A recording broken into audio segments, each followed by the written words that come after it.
nous a révélé. Et toi qui n'étais pas là, ben, sois attentif à écouter ne fût-ce que ce qui reste. Depuis le vendredi, nous parlons toujours dans notre thème qui est comment servir Dieu.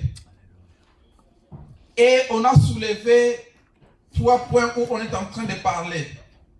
Le vendredi, on a parlé sur l'éthique dans l'église.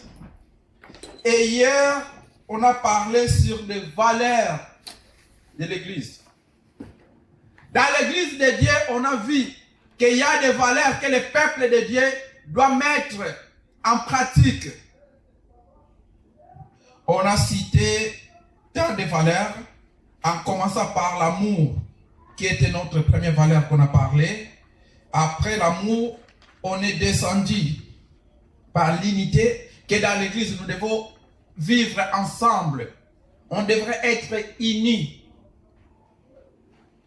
On devrait marcher dans l'unité. Et on a parlé de la fidélité.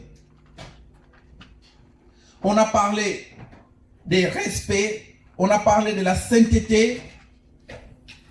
Et il nous restait 2 points qu'on devrait parler pour clôturer. C'était l'honnêteté et l'excellence. Avant d'entrer, on avait donné quelques versets qu'on pouvait lire.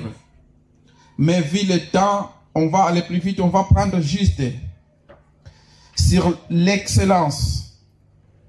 Excellence, bien-aimé, on a vu, hier j'essaie de soulever que l'excellence est importante et exigée dans la vie d'un enfant de Dieu ou d'un chrétien. Quand tu fais quelque chose, on doit le faire dans l'excellence. Donc il faut toujours chercher à faire au-delà de nos capacités. Quand on te dit de servir le Seigneur, serre-le au-delà de tes capacités. Nous allons prendre dans le livre de 2 Pierre chapitre 1, le verset 5. On va aller vite, sinon le temps, on n'en a pas assez. Disons dans l'épître de 2 Pierre, chapitre 1, faites tous vos efforts afin d'ajouter à votre foi la qualité morale. À la qualité morale, la connaissance. Ici, ce n'est pas moi qui le dis. C'est la parole de Dieu bien-aimé. Et c'est l'apôtre Paul qui exhorte l'église. Que chacun de nous fasse les efforts. Dans ta vie bien-aimé, tu dois faire des efforts. Pour servir Dieu bien-aimé, je sais que nous vivons dans un continent où ce n'est pas facile. Le temps ne nous est pas permis. À chaque fois, beaucoup de personnes se trompent en croyant qu'à un certain moment, il va avoir des temps libres. Aujourd'hui, on va dire que quand j'aurai le temps libre, je vais faire ceci.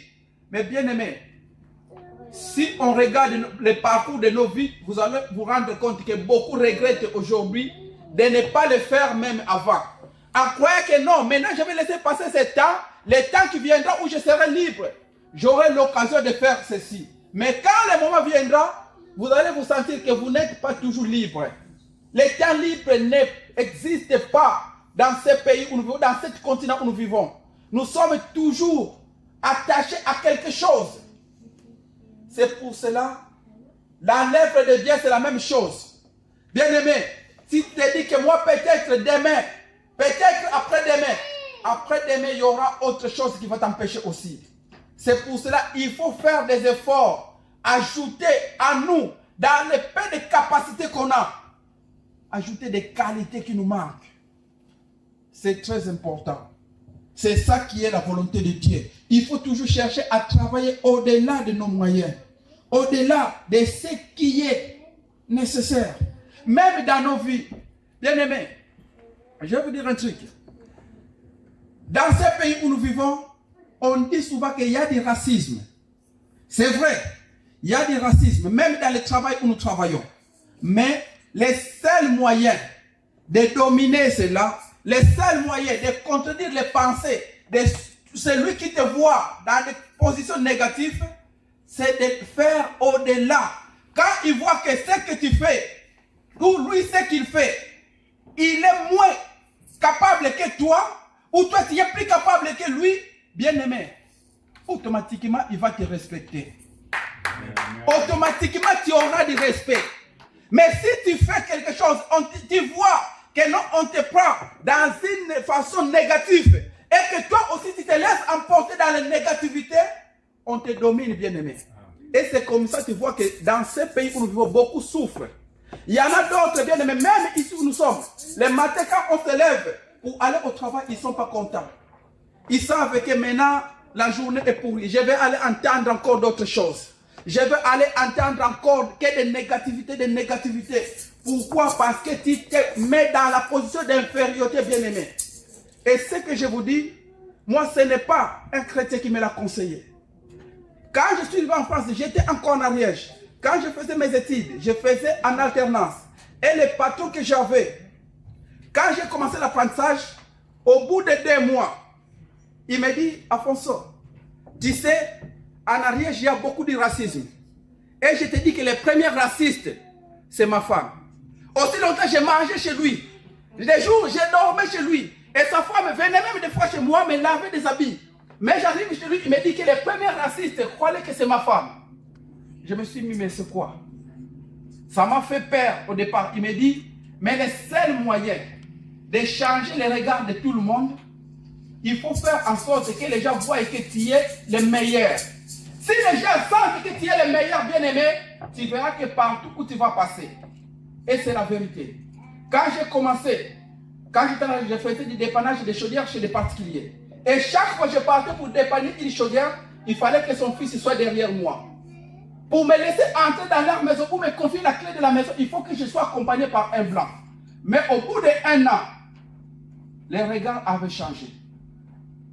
Les regards déjà avaient changé. Pourquoi? Parce que j'ai écouté et j'ai cherché à faire au-delà de ce qu'il fallait faire. Et depuis là, bien aimé, jusqu'à aujourd'hui, partout où je suis passé, où je travaille, je ne me force plus. Automatiquement, la confiance vient tout seul. Et partout où je suis passé, là où j'ai quitté jusqu'à aujourd'hui, je garde de bonnes relations et les gens regrettent toujours de me laisser partir. Et c'est la même chose dans l'œuvre de Dieu, bien-aimé. Quand on sert Dieu, ne cherchez pas qu'on te pousse, mais toi, quand tu as l'occasion, fais au-delà de tes moyens. Et c'est ça qui fera la joie de l'Éternel. Lisons Philippiens 4, verset 8.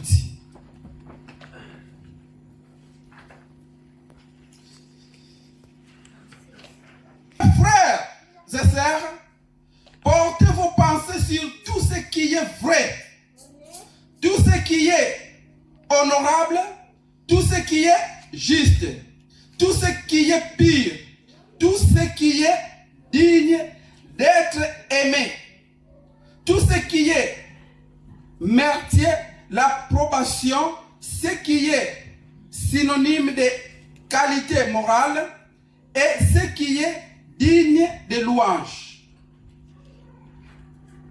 Amen. Hein? Amen. Que chacun de nous doit faire en sorte que ce qu'il fait, que ce soit digne, que ce soit digne des qualités, que ce soit digne des qualités de loi, digne des acclamations, que ce soit félicité. Quand tu fais quelque chose bien aimé, tu fais l'œuvre de Dieu, fais-le dans le bon cœur, fais-le en sorte que Dieu soit content de toi. Et c'est ça qui est vraiment très intéressant.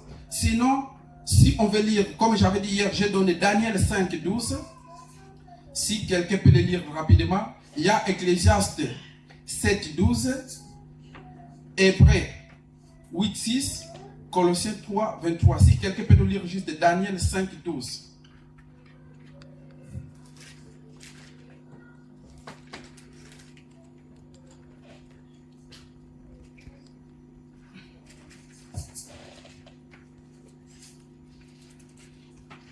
Daniel 5.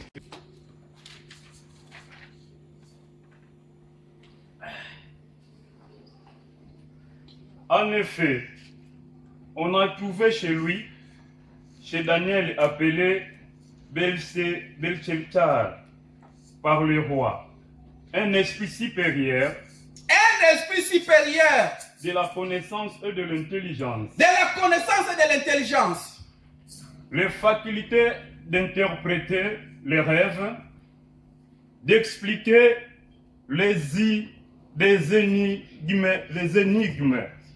et de résoudre des questions difficiles.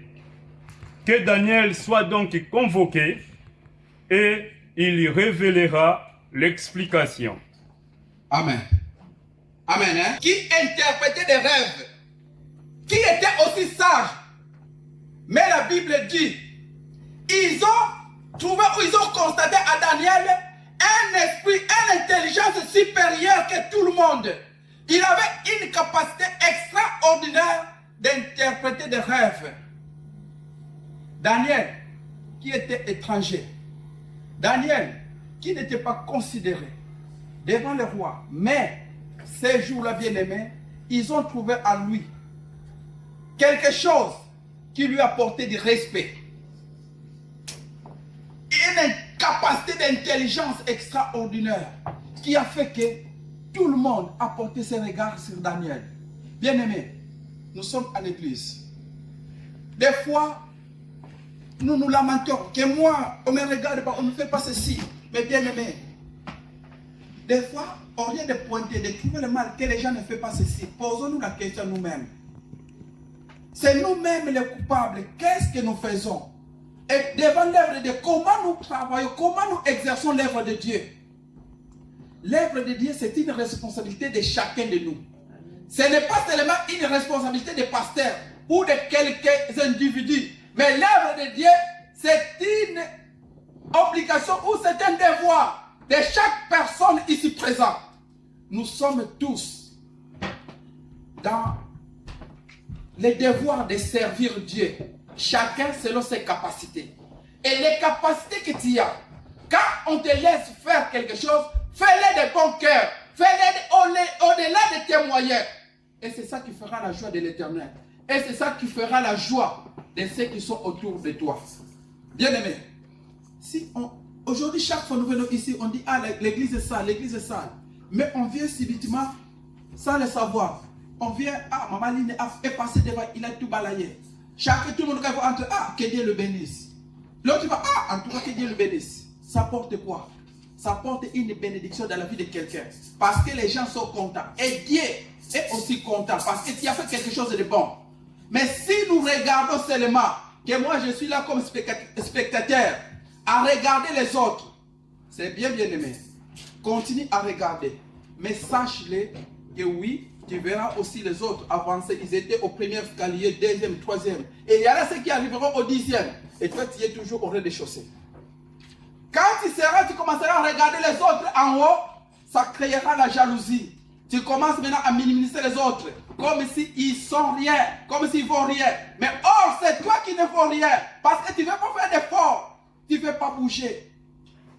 C'est ça qui se passe dans les églises bien-aimées. Aujourd'hui, les gens ne veulent pas faire un pas, ne veulent pas avancer. Mais chaque temps, chaque instant, ils sont là à bloquer les autres, à décourager les autres. Ils voient quelqu'un veut avancer, ils lui mettent des barrières. Quelqu'un ne fait pas ceci, il y a ceci, il y a cela.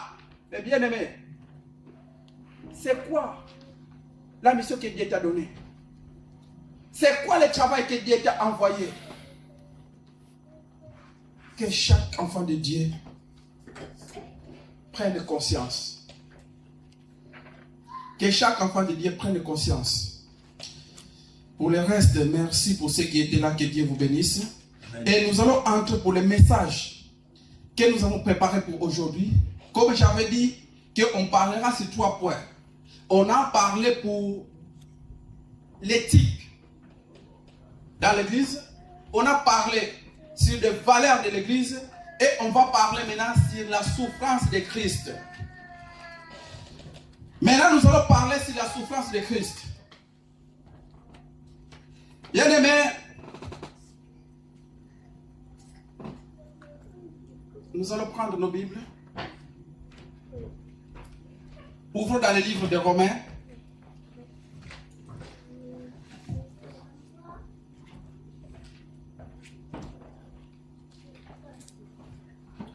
Romains chapitre 8, le verset 17 au verset 21.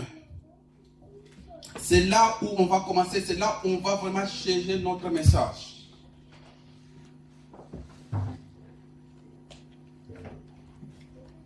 Romains 8, verset 17 au verset 21. Verset 17 au verset 21, la Bible nous dit: Or, si nous sommes enfants, nous sommes aussi héritiers, héritiers de Dieu, co-héritiers de Christ. Si toutefois, nous souffrons avec lui, afin de prendre aussi part à sa gloire. J'estime que les souffrances du moment présent ne sont pas dignes d'être comparées à la gloire qui va être révélée pour nous. De fait, la création attend avec un ardent désir la révélation du Fils de Dieu. En effet, la création a été soumise à l'inconsistance non de son propre gré, mais à cause de celui qui y soumise. Toutefois, elle a l'espérance d'être elle aussi libérée de l'esclavage, de la corruption, pour prendre part à la glorieuse liberté des enfants de Dieu. Amen. Amen. Ici, c'est toujours l'apôtre Paul qui parle. On parle beaucoup de l'apôtre Paul, bien aimé. Mais c'est bien, il faut chercher quelle révélation qui sont là-dessus. Ici, on parle de la souffrance de Christ et de sa gloire. L'Église, aujourd'hui, nous parlons beaucoup, mais nous participons peu. Or, dans l'Église bien-aimée, chaque enfant de Dieu doit accepter de souffrir avec Christ pour vivre la gloire de Christ. Amen. Je ne sais pas si je me fais comprendre. Amen. Un enfant de Dieu qui espère la vie éternelle bien-aimée, il faut accepter de souffrir avec Christ. J'entends beaucoup. Seigneur, bénis-nous. Seigneur, bénis-moi, bénis-moi. Oui, la bénédiction, ça fait partie des promesses que Dieu a données à ses enfants. Mais, bien-aimé, un enfant de Dieu qui ne veut pas souffrir, un serviteur de Dieu qui ne veut pas souffrir, sache-le que la vie éternelle est éloignée de toi. Si tu veux voir la vie éternelle, bien-aimé, accepte de souffrir avec Christ. Servir Dieu. Si on nous a dit que servir Dieu c'est facile, que oui, servir Dieu c'est quelque chose de facile comme ça, bien-aimé, servir Dieu ce n'est pas facile. À aucun moment servir Dieu ce n'est pas facile. Pourquoi? Parce que servir Dieu, quand tu acceptes Christ, tu acceptes Christ dans ta vie, c'est bien. Mais il faut savoir qu'à accepter Christ, il faut accepter de souffrir avec lui, afin de vivre la gloire avec lui. La Bible ici nous dit, si nous sommes enfants de Dieu, nous sommes héritiers de Dieu et co-héritiers de Christ. Nous faisons part dans sa gloire. C'est vrai, c'est une promesse.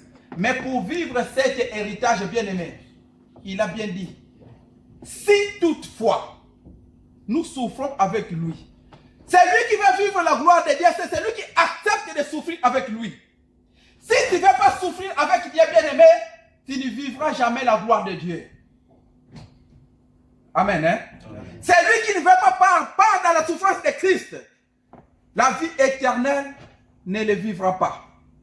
C'est la parole de Dieu. Ce n'est pas moi qui le dis. Je complète juste la parole. Ou je transmets juste la parole. Mais ce qui le dit, c'est la parole de Dieu. Si tu ne veux pas accepter la souffrance, bien-aimé, toi qui te vois toujours, parce qu'aujourd'hui nous sommes des chrétiens patrons. Personne aujourd'hui, tous, comme non, non, faites-le, ce n'est pas moi, faites-le. C'est bien, envoyez les autres de faire. Toi, rester à regarder. Mais bien-aimé, tu envoies aussi la bénédiction pour les autres. Amen. Si tu veux vivre la gloire de Dieu, bien-aimé, acceptez de souffrir avec lui.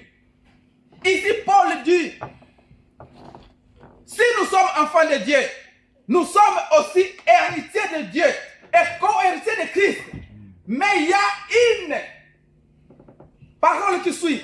Si toutefois, bien aimé, partout où tu liras la Bible, tu verras que là où Dieu oblige son peuple à faire quelque chose pour lui, c'est une obligation. Alléluia. Que fais ceci pour moi. Et ça, c'est une recommandation de Dieu.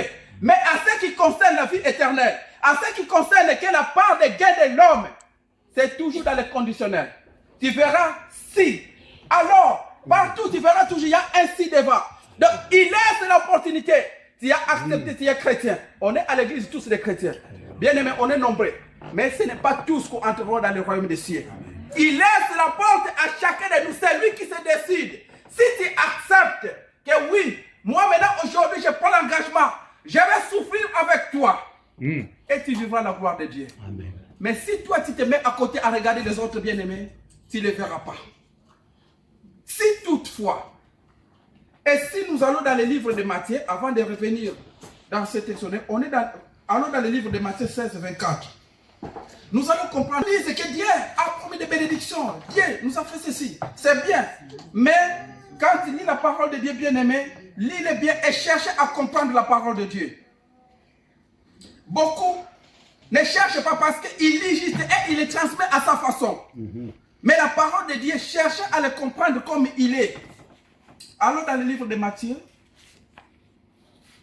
Je lis le verset 24.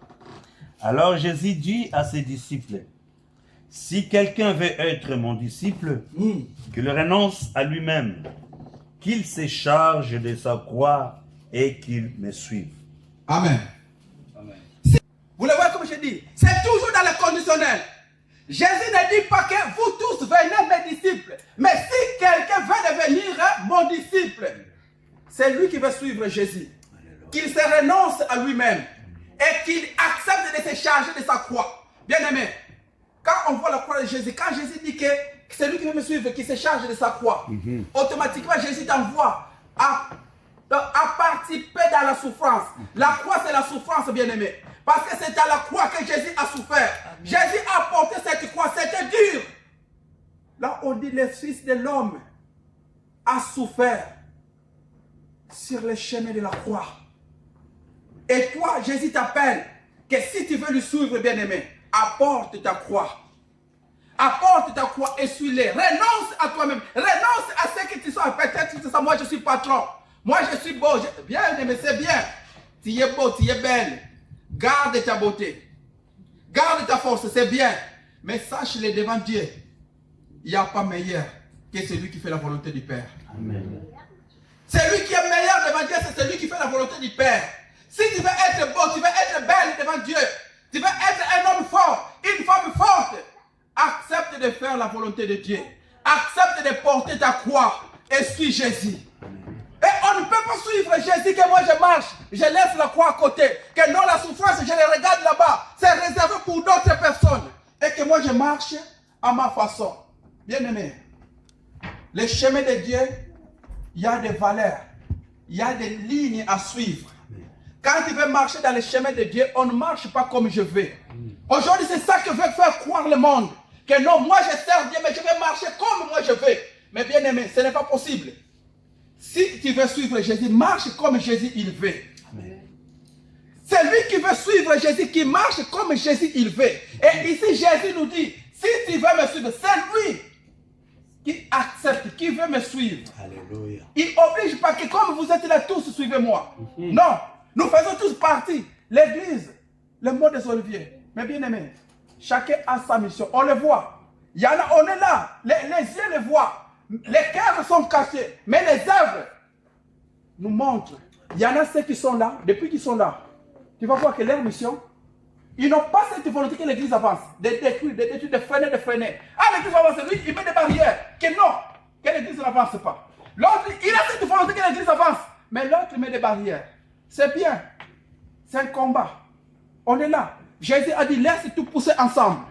Laisse tout bien aimé. Mais toi, fais la volonté de Dieu. Amen. Que chacun de nous bien aimé. La croix, c'est quelque chose d'individualité. Même si vous êtes couple, femme et homme, bien aimé, vous marchez dans le chemin ensemble. Vous avez une vie. On dit, quand des personnes, une femme et un homme se marient, il vient un seul homme. Mais sur la voie de Dieu, ce n'est pas vrai. La voie de Dieu, on est séparés, bien-aimés. Les salis est individuel. Si toi, l'homme, tu ne fais pas la volonté de Dieu et que c'est la femme qui montera, tu resteras. Et si l'homme fait et que toi, tu résistes, bien-aimé, il y en a des couples. C'est la vérité. Tu verras, la femme est là pour combattre l'homme. Et il y en a d'autres, l'homme est là pour combattre la femme. Mais moi, je te dis, bien-aimé, si c'est le cas pour toi, change. Parce que le salut est individuel. Pendant que l'autre cherche un moyen pour trouver sa salut, toi aussi, fais en sorte, bien-aimé, de créer ton chemin pour trouver ton salut. C'est ça qui est important, bien-aimé. Cherche à porter ta croix. Jésus a appelé que chacun de nous, que chacun se charge de sa croix. Là, il n'a pas dit que deux personnes prenaient une croix portée ensemble. Il a dit que chacun, celui qui veut me suivre, qui se renonce à sa vie, qui renonce à tout ce qu'il a, mais qui vient, qu'il apporte sa croix et qui me suive. Bien-aimé, suivons Jésus avec souffrance. Aujourd'hui, beaucoup sont trompés. Beaucoup, ce n'est pas de leur faute. Parce qu'il y a un vent qui est passé avant nous. Avant, les gens qui nous ont précédés ont venu. Ils ne sont pas venus avec les messages comme Jésus l'a envoyé, mais beaucoup étaient venus avec les messages que de prospérité, que vous serez bénis. On fait croire aux gens que non, à cause de la parole, quand je parle, prononce que tu seras béni. Et beaucoup sont laissés emporter dans ces vents, que non, il sera béni. Que si tu donnes l'argent, tu seras béni. Comme aujourd'hui, on voit, surtout en Afrique, bien aimé, beaucoup se trompent encore. Que non, quand je joue l'argent, il y en a même ceux qui sont prêts d'aller passer des examens. Tu vas voir, on lui donne l'argent, va passer l'examen, il prend. Je vais aller jouer d'abord au loto parce que je cherche à gagner des millions. Mais bien aimé, l'argent facile dans la vie n'existe pas. Si tu cherches l'argent facile, tu cours de ta vie. Si tu cherches l'argent facile, tu cours de ta vie. Et dans la voie de Dieu, c'est la même chose. Ceux qui ont voulu chercher servir Dieu dans la facilité, bien aimé, ils ont tourné le chemin. Tous ceux qui ont voulu chercher la gloire, que moi je vais servir Dieu dans la gloire, c'est bien. Montre-toi, cherche la gloire. Mais sache-le que la gloire est terrestre. La gloire de Dieu, ce n'est pas aujourd'hui. La gloire de Dieu, nous l'espérons encore. La gloire de Dieu viendra. Et quand la gloire de Dieu va venir, ce n'est pas avec ces vêtements que nous serons avec. La gloire de Dieu, bien aimé, ce n'est pas avec ces vêtements. Nous porterons des vêtements de gloire. Jésus, quand il est entré dans sa gloire, la Bible dit, Jésus a accepté d'abord de mourir. Et les habits, les tenues qu'il avait, le corps qu'il avait est resté dans le tombeau. Il a porté les tenues de gloire, un corps de gloire. Et c'est ça qu'il est monté avec au ciel. Dites Amen. Amen. Jésus est monté au ciel avec un autre corps, un corps de gloire. La vie éternelle, ce n'est pas ce corps que nous avons bien aimé. Car la Bible dit, les chairs et les sangs n'hériteront pas le royaume des cieux. Cet corps entrera dans la terre. Mais c'est l'âme qui est importante, bien-aimé. C'est pour cela, bien-aimé, que chaque enfant de Dieu préserve son âme. Que chaque enfant de Dieu préserve son âme. C'est quelque chose de précieux. Cette âme qui va porter un nouveau corps, un corps de gloire. Si tu marches dans la voie de Dieu. Amen. Ce n'est pas que parce que j'ai dit que tu vas porter un corps de gloire que tout le monde va porter le corps de gloire, bien-aimé. C'est dans le conditionnel. Je bien dit, si tu acceptes de marcher avec Jésus. Mais pour marcher avec Jésus, il y a des conditions. Il faut arriver à obéir, à respecter les conditions qui sont mises pour marcher avec Jésus. Et si tu acceptes cela, tu marches avec lui, tu vivras ses gloires. Tu feras partage à son héritage. Mais si tu refuses, bien-aimé, de marcher dans des règles ou dans des conditions de Jésus et que tu espères aller partager la gloire, parce qu'aujourd'hui, on le voit, même dans des familles bien-aimées. Le monde nous enseigne. Il y a des familles. Moi, j'ai un collègue de travail. Ils sont nés dans la famille, un frère et une sœur. Leurs parents, ils ont des richesses. Et on les a promis, on les a fait que c'est eux les héritiers. Ils sont que deux. Les parents, ils avaient une maison ici à Toulouse. Ils avaient une maison à Bordeaux. Ils ont une maison à Argelès. Ils ont une maison à Saint-Jean-de-Luz. Mais les enfants espéraient que les parents, quand est-ce qu'ils vont mourir, pour hériter. Et chaque fois que les parents, ils ont besoin d'aide, les enfants ne sont jamais là. Mais par contre, ils attendent l'héritage. Que non, ils priaient. Chaque fois qu'ils nous disaient, mais moi j'étais chez mon père, quand est-ce qu'il va partir? Parce que nous, dès que mon père va partir, on va plus travailler, on va tout vendre, on a l'argent. Déjà, avec ça, on a beaucoup d'argent. Sauf que le papa, qu'est-ce qu'il a fait? Il a dit, bon, mes enfants, je ne sais pas qu'est-ce que j'ai fait au monde. Il a tout vendu. Il a tout vendu. Pendant qu'il est vivant, il a tout vendu. Et l'argent, maintenant, c'est lui qui bloque maintenant. Il dit maintenant, il a pris maintenant, j'ai tout vendu parce que j'ai des enfants, mais je vois que les enfants, vous me servez bien. Je préfère donner cet argent aux associations que les associations s'occupent de moi. Maintenant, bien aimé, qui est fautif? Est-ce que c'est les papas ou les enfants? Aujourd'hui, c'est la même chose. Beaucoup des enfants bien aimés, ils sont là, ils attendent que les papas fassent quelque chose avec eux. Mais chaque papa, quand il met un enfant au monde, il espère que l'enfant puisse lui apporter de l'aide. Mais aujourd'hui, les enfants ne veulent pas aider les parents, mais ils cherchent que les parents les aident. Et c'est ça qui se passe dans les églises. L'église aujourd'hui ne veut pas servir Dieu, mais l'église attend que Dieu les bénisse. Bien aimé. Mais si toi tu cherches ton intérêt à Dieu, mais Dieu t'a créé, Dieu t'a appelé à l'église pour son intérêt. Amen. Il faut mettre en tête, bien aimé, si nous sommes là, si Dieu nous a fait appel, premièrement c'est pour son intérêt. C'est pour lui servir. Et Jésus a dit ces jours-là, Pierre a posé la question à Jésus. Seigneur, nous avons tout quitté. Moi j'étais pécheur, j'ai tout abandonné. Aujourd'hui on te suit. Qu'est-ce que nous allons gagner? Jésus a dit, premièrement, le royaume des cieux, et tout vous accompagnera. Le reste, ça sera que le complément. Mais le but, ce que nous cherchons, nous, c'est le royaume des cieux. C'est ce que nous allons gagner. Mais pour gagner le royaume des cieux, il faut servir Dieu. Il faut accepter à servir Dieu, bien-aimé. C'est à nous de faire le premier pas. Quand tu fais le pas, c'est alors que Dieu va manifester sa bonté dans ta vie. Aujourd'hui, beaucoup se trompent. Ils croient que peut-être, s'il fait quelque chose, il trouve de l'argent, c'est ça la gloire de Dieu. Et surtout, nos musiciens, beaucoup, c'est là où beaucoup se sont trompés. Quand ils voient que la main d'Éternel se manifeste, oui, j'ai vu la gloire de Dieu. Bien-aimé, ça, ce n'est que des bénédictions qui nous accompagnent. La gloire de Dieu, le moment n'est pas encore venu. Le moment où nous allons vivre la gloire de Dieu, ce n'est pas encore venu, bien-aimé. La gloire de Dieu, personne ne le vivra avec ce corps où nous avons. Nous vivons la gloire de Dieu avec un nouveau corps, un corps de gloire. Ce n'est pas avec ce corps-là, bien-aimé. C'est pour cela, bien-aimé, pendant que nous vivons sur cette terre, cherchons à marcher bien. Tu t'es engagé à servir Dieu, bien-aimé. N'attendez pas qu'on te pousse. Parce qu'aujourd'hui, nous sommes des chrétiens, des remarques. Moi, je suis là à cibler. Ah, quel mot qu'il va me dire? Comme ça, qu'il va dire, je pousse le réseau. Non, je ne vais plus servir Dieu. Je ne vais plus aller à l'église. Parce qu'il m'a dit ceci. Bien-aimé, l'homme restera l'homme. Même le pasteur, il n'est pas saint. Ce n'est pas qu'au pasteur, il est là que peut-être il ne peut pas pécher. Le pasteur aussi, il pêche. Le pasteur peut te dire un mot qui va être choquant. C'est normal, c'est la vie, c'est un homme. Mais la vie, c'est Jésus qui le donne. Amen. Si toi, tu viens à l'église pour le pasteur, c'est vrai, tu vas abandonner le chemin de Dieu. Si toi, tu regardes que l'homme, que oui, le pasteur, qu'est-ce qu'il va dire? Ou le pasteur, qu'est-ce qu'il va faire? Bien aimé, tu vas être déçu parce que c'est un homme comme toi. Mais si tu mets ta confiance en Dieu, même si le pasteur t'interdit aujourd'hui, ne viens pas à l'église, bien aimé, moi je viendrai. Moi, même si on me dit ne viens plus, je viendrai. Parce que l'église, ce n'est pas à lui, mais c'est l'église, c'est à Dieu. Et si toi, tu ne veux pas servir Dieu, bien aimé, on fait en sorte de te pousser juste. Parce qu'on doit partager cette gloire ensemble. Mais si tu ne veux pas servir, bien aimé, ça te regarde, ça ne me regarde pas. Aujourd'hui, beaucoup se trompent. C'est comme ceux qui se disent que non. Quand on demande les contributions, si moi je ne donne pas de tout, parce que si moi je m'en vais, ils ne sont pas nombreux. L'église va se fermer. Bien aimé, détrompe-toi.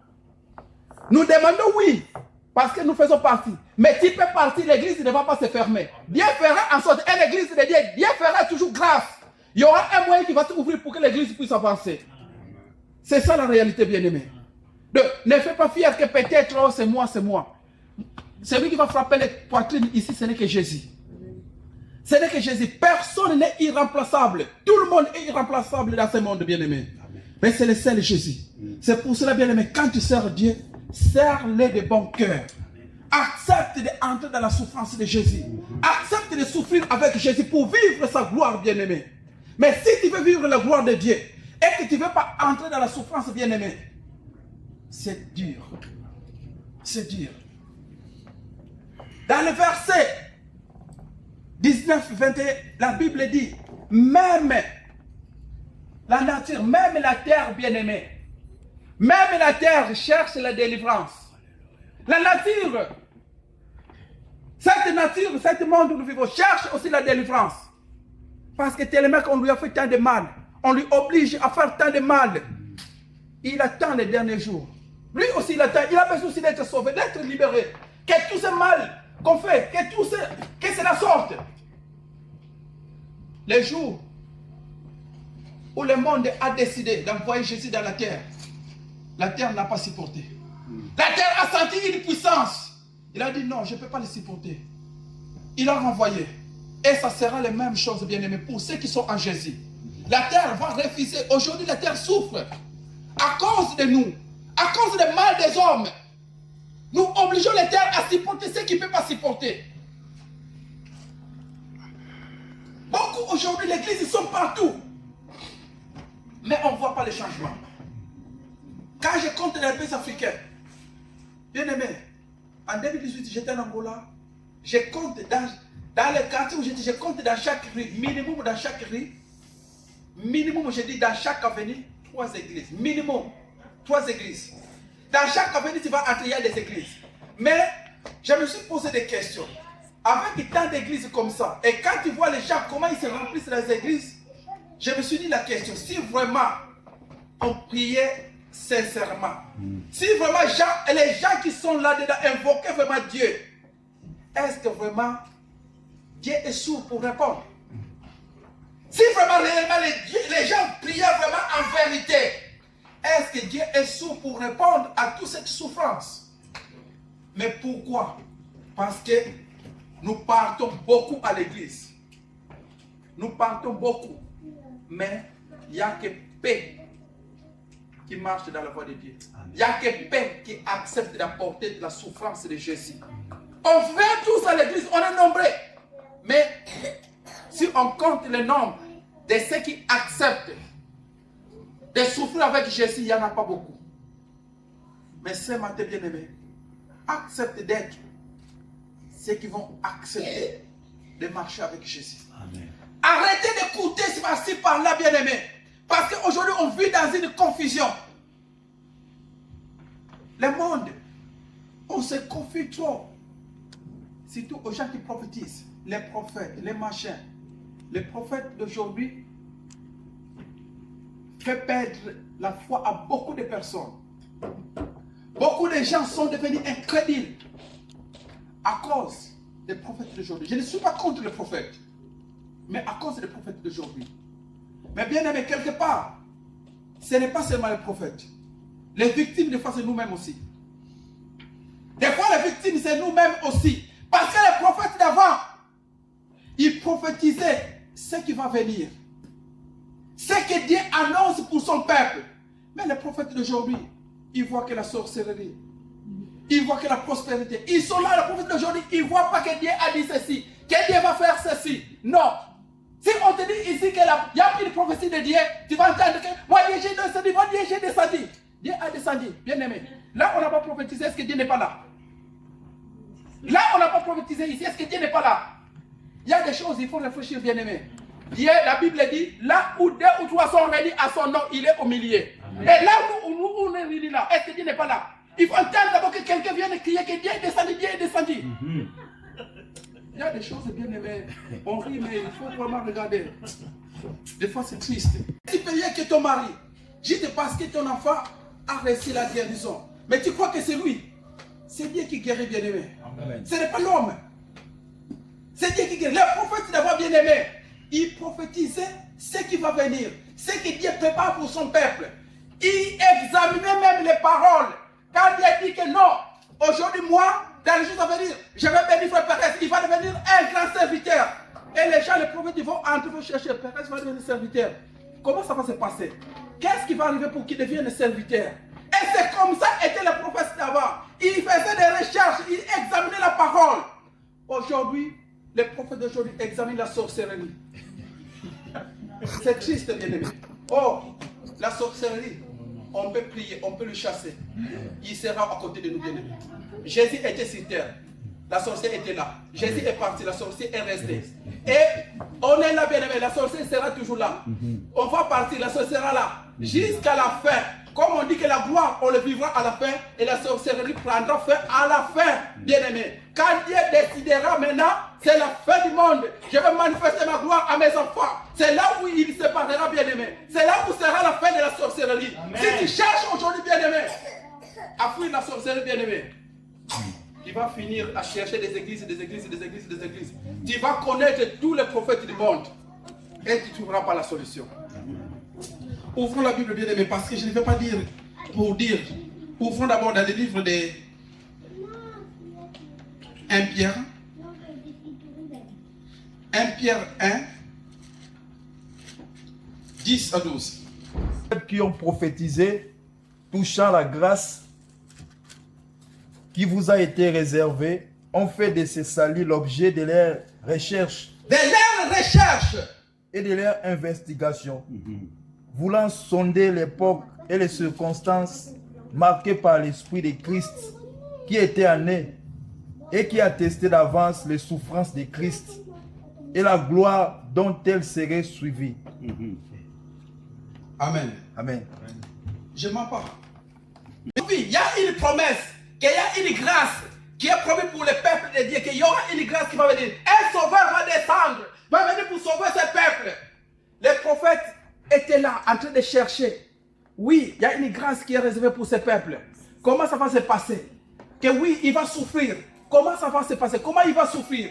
Ce n'était pas d'aller faire de la médisance ou d'aller faire des commérages, d'aller critiquer, d'aller créer des divisions.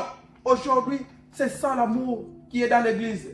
L'amour est renversé. Aujourd'hui, c'est l'amour de division, c'est l'amour de haine. Mais oh, l'amour que Christ nous, ce n'est pas ça. Les gens étaient là à chercher. À cette époque, qu'est-ce qui va se passer? Qu'est-ce que Dieu va faire? Comment il va réagir, Dieu, à ce problème? Les prophètes faisaient des recherches et des investigations. Ils investiguaient. Ils sondaient des signes. Qu'on a vu cette signe, l'étoile de Paris. Cette étoile, qu'est-ce que ça signifie? Qu'est-ce que Dieu veut nous dire? Qu'est-ce que ça va apporter? C'est ça que c'était le rôle des prophètes. Ce n'est pas celle d'aujourd'hui, bien-aimé. Je ne suis pas contre les prophètes, bien-aimés. C'est un ministère qui est réservé à ceux qui ont eu cette grâce. Mais beaucoup ont perdu le chemin. Beaucoup ont perdu le chemin, bien-aimés. Et les enfants de Dieu, beaucoup se laissent emporter dans la perdition. À cause des manques de sagesse. À cause des manques de discernement. On vous l'a dit jour et nuit, bien-aimés. Réveillez-vous. Chaque jour, bien-aimé, on vous dit réveillez-vous. Mais tu vas voir qu'on est ici en Europe. On prie. Quelqu'un va te dire viens à l'église, il prie. Mais quand il va retourner à la maison, la nuit, il y en a ceux qui passent les nuits de veillée avec des prophètes qui sont en Afrique, avec des prophètes qui sont en Amérique. Mais vous passez des nuits de veillée. Mais ici à l'église, quand on vous appelle viens au veillée, il n'y a personne. Est-ce que vous priez Dieu ou vous priez qui? C'est là où il faut se poser des questions, bien-aimés. Est-ce que nous sommes des enfants de Dieu ou nous sommes des enfants de quelqu'un? Parce que si tu fais confiance à prier quelqu'un qui est aux États-Unis, tu espères quelqu'un par cette personne. Parce que moi, je prie Dieu parce que j'espère quelque chose en Dieu. Ici, je viens bien aimer. Je ne viens pas pour quelqu'un, j'espère quelque chose en Dieu. C'est pour cela que je prie Dieu. Mais toi, si tu espères quelqu'un, continue avec cette personne. Moi, bien aimé, dans la vie, on a des grâces et des grâces. Mais il n'y a pas un grand pasteur et un petit pasteur. Il n'y a pas un grand prophète et un petit prophète. La grâce est donnée à chacun au temps voulu. Si Dieu veut utiliser telle personne, il va l'utiliser. Certaines situations, tu vas croire que peut-être si je vais aller voir, peut-être c'est lui qui a connu le monde entier. C'est lui qui va m'apporter la solution. Peut-être cet enfant-là que tu négliges, c'est lui qui va t'apporter la solution. Ça ne veut pas dire que parce qu'il a marqué le nom, que c'est lui le meilleur, que c'est lui qui a toutes les solutions. Non. Toutes les solutions, c'est lui qui l'a, c'est Dieu. Amen. C'est lui qui a toutes les solutions, c'est Dieu bien-aimé. Les prophètes des temps anciens ont fait cette salie de leur recherche. Alléluia. Il faut rechercher, bien-aimé, ta salie. Passe tes pensées dans la Bible. Prends un temps, même quand tu es à la maison. Prends un temps, bien-aimé, toi-même. Feuilleter la Bible. Pose-toi la question, quelque chose que tu ne comprends pas. Cherche à partager avec un bien-aimé. Je lis ceci, mais je ne comprends pas. Qu'est-ce que ça veut dire? Alléluia. Et c'est là que tu comprendras. Parce que toutes les réponses à ta question, bien-aimé, c'est dans la Bible. Amen. Tout Tout ce que tu peux vouloir. Oh, le salut, oh, la guérison, oh, quoi que ce soit. Toutes les réponses, c'est dans la Bible, mais ce n'est pas aux mains des prophètes. Ce n'est pas aux mains des apôtres ou de qui que ce soit. Mais c'est la parole de Dieu qui est la réponse de toutes choses. Amen. Que Dieu soit vos bien-aimés. Prenons toujours dans le livre de 1 Pierre 4, 12 à 19. Bien-aimés, ne soyez pas surpris comme d'une chose étrange. Ne soyez pas surpris comme d'une chose étrange qui vous arrive de la fournaise qui est au milieu de vous pour vous éprouver. De la fournaise, bien-aimé. La fournaise, hein, ce n'est pas un fait comme j'ai dit, un fait à la maison. Ce n'est pas ça la fournaise. La fournaise, c'est un fait dévorant. C'est un fait que personne ne peut supporter la chaleur. La jeter au feu. Ceux qui les ont jetés, juste la chaleur qui est à côté d'eux, ils ont trouvé la mort. La fournaise, c'est un vent terrible. C'est une chaleur que personne ne peut pas supporter avec cette corps physique. Continue. Contraire de la part que vous avez aux souffrances de Christ. Réjouissez-vous de la part que vous avez aux souffrances de Christ. Afin que vous soyez aussi dans la joie et dans l'allégresse lorsque sa gloire apparaîtra. Amen. Amen. Amen. Hein? Amen. Ici, bien-aimé, tu sais beaucoup les choses. Même un petit comme mon bébé qui est là, si tu lui demandes, il connaît Ndoki, sorcier. La sorcière, déjà il connaît. Nous connaissons, je ne sais pas quelle mentalité, comment nous donner pouvoir à la sorcière. Mais ici, il y a des choses bien-aimées. La Bible nous dit, ne vous étonnez pas car la souffrance est au milieu de vous. Mais il y a d'autres souffrances qui viennent au milieu de nous. Ce n'est pas la sorcellerie. Alléluia. Mais c'est Dieu qui le permet pour nous amener à l'épreuve. Amen.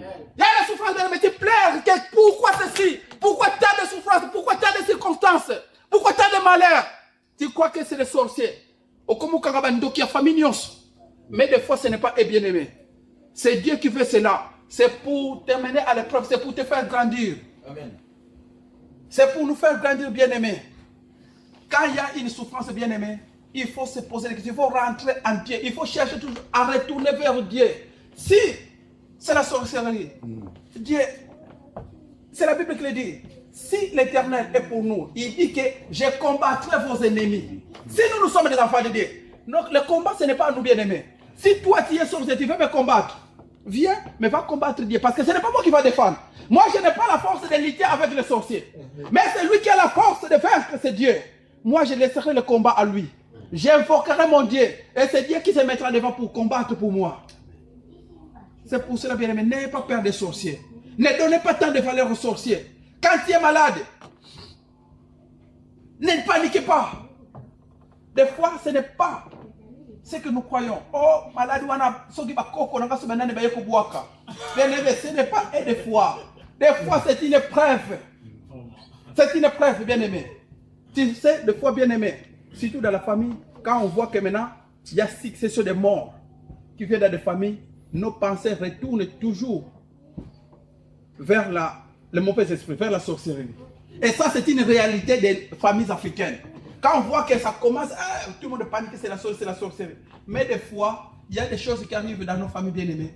C'est Dieu qui les permet. C'est la fournaise qui est au milieu de nous. Dieu permet d'autres choses. Peut-être que vous marchez dans une mauvaise voie. C'est pour vous amener à l'épreuve, pour changer, pour vous ouvrir les yeux, pour voir que non, il faut donner confiance à Dieu. Amen. Des fois que votre confiance, votre regard est ailleurs, Dieu veut vous ramener à mettre votre confiance en lui. Il y a plusieurs façons de ramener la conscience de quelqu'un à Dieu, bien-aimé. Quand Dieu t'a choisi, si tu veux te retourner, bien-aimé, Dieu fait passer quelqu'un dans des épreuves. Bien-aimé, il y a des épreuves. Hein. Quand tu commences, tu entres dans le tourment, tu vas te dire que non, ça ne va pas. Mais ce n'est pas la sorcellerie, c'est Dieu qui le permet, c'est pour te faire ramener que tu retournes dans le chemin. C'est pour cela, bien-aimé, quand nous sommes des enfants de Dieu, faisons très attention, bien-aimé.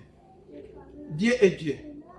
Ne jouons pas. Nous, on peut jouer avec tout, mais sauf avec Dieu. On peut jouer avec tout à l'église, bien-aimé, mais sauf avec Dieu. Dieu a besoin que son peuple puisse lui servir. Dieu a besoin que nos vies dépendent de lui. Mais aujourd'hui, comme on a dit hier, on a vu dans les 10 commandements, Dieu dit, ne citez pas mon nom en vain. Ça ne sert à rien de citer le nom de Dieu en vain. Mais aujourd'hui, bien aimé, le nom de Dieu est cité en vain à beaucoup de personnes. À beaucoup de personnes. Tu sais bien que moi je marche pas bien.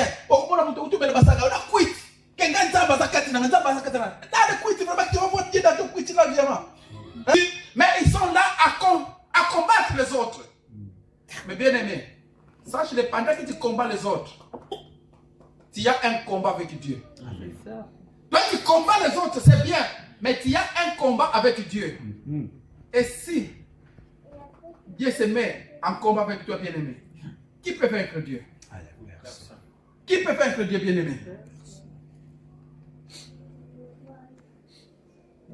Et ce matin, bien aimé, ce que je peux dire à celui qui a écouté, même si tu te sentais loin, reviens vers Dieu. La vie est devant Dieu. La vie, bien aimé, peu importe la souffrance, la difficulté, tout ce que tu peux rencontrer, si tu as Jésus, bien aimé, tu as la vie. Même si tu n'as rien, même si tu n'as rien à porter ce matin, mais si tu as Jésus, tu as la vie. Tout est possible, bien aimé, si tu as Jésus. C'est pour cela, bien aimé, faisons confiance à Jésus. Et ouvrons dans le livre de 2 Corinthiens, c'est là où on clôture. 2 Corinthiens 4, verset 17. Quand ils étaient là, ce que nous parlons aujourd'hui, Jésus, Jésus, Jésus. Jésus, nous le croyons comme un homme faible, comme un homme comme ça. Mais Jésus est Dieu. Ceux qui sont venus avant, ils ont respecté Jésus. Ésaïe, Jésus n'était pas encore né. Mais Ésaïe prophétisait pour Jésus. Il y avait peut-être 400 ans avant, quand Ésaïe annonçait que Jésus viendra, sera un homme de douleur. Un homme de douleur, habitué à la souffrance. Ésaïe parlait déjà de Jésus. Que Jésus sera un homme de douleur. Quand David, devant le combat, David dit, mon Dieu, pourquoi tu m'as abandonné? Et Jésus dit dans le livre de Matthieu, Heli, Heli, lama sabachthani. C'est Psaume 22, verset 2. Et Matthieu 27, 46. C'est là où vous verrez ça. Vous verrez que David se pose la question, mon Dieu, pourquoi tu m'as abandonné? Parce que la souffrance était là. Et Jésus a dit, Eli, Eli, lama sabachthani, qui signifie la même chose. Mon Dieu, pourquoi tu m'as abandonné? David voyait déjà la souffrance de Jésus. David aspirait déjà cette souffrance. Mais Jésus n'était pas encore né. Mais nous, aujourd'hui, nous avons eu cette grâce. Jésus est venu avant nous. Nous avons l'histoire de tout ce qu'il a vécu. Mais nous avons du mal à entrer dans cette souffrance. Bien-aimé, accepte de partir par la souffrance de Christ. Et tu vivras la gloire de Dieu. Lisons 2 Corinthiens 4, verset 17, si quelqu'un a trouvé. Du Seigneur. En effet, nos légères difficultés du moment présent produisent pour nous, au-delà de toute mesure, un poids éternel de gloire. Amen. Et c'est ça qui fait mal aux enfants de Dieu. Amen. Les enfants de Dieu n'acceptent pas les difficultés, ne supportent pas les difficultés, les enfants de Dieu. Dès que ça entre, on commence à crier partout. Tout le monde va savoir que moi maintenant ça ne va pas. Moi ça ne va pas. Mais c'est pour un but. Dieu dit que ça produit une affection de gloire. Bien-aimé, accepte. Nous sommes à l'église, l'église souffre. Bien-aimé, souffre avec l'église. Accepte de souffrir avec l'église. Accepte de souffrir avec Jésus. Et nous entrerons ensemble dans sa gloire. L'héritage où nous sommes co-héritiers. Quand on dit co-héritier, bien aimé, beaucoup ne prennent pas le sens de moquer veut dire co-héritier. Co-héritier, ça veut dire, comme j'ai mes enfants là, l'héritage est là maintenant, on parle de l'héritage, on partage, que cette partie, ça doit cette partie, c'est à moi. Ce n'est pas qu'il va me donner, non. C'est Dieu qui nous donne, mais lui, avec Seigneur Jésus, on va partager, nous sommes des co-héritiers, on va partager l'héritage. Une partie à lui, une partie à moi. Alléluia. Mais, pour partager l'héritage avec Jésus, accepte de souffrir avec lui. Que chaque enfant de Dieu qui a écouté ces messages bien-aimés accepte de souffrir avec Jésus. Je vous invite, bien-aimés, je vais m'arrêter par là. Je vous invite à se mettre des mots. On va prier Dieu.